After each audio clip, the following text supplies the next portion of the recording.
तो आज हमार घर गोटे स्पेशल जिनिस बनचे ठीक वर्षा भी होचे वर्षा पागरी रे ठीक वर्षा पागरे ही बना जैसी बतु छे ना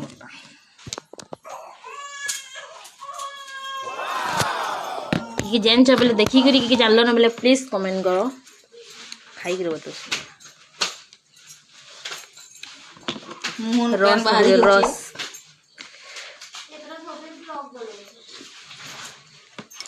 पैसा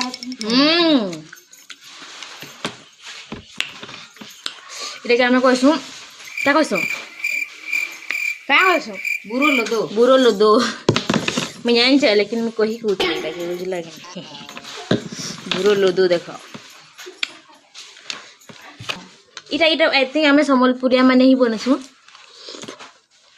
अब नहीं बनासु लेकिन कोई ना सब भेगा से ना घर खाली मैं एक भांकी जिने इटा बनाबो लेकिन गरम गरम ना खाबो ठंडा हेले खाबो ठंडा हेले बहुत टेस्टी करछि ना और तपते तपत खाइला तब फिर तपत खाइला लेट मी कुदो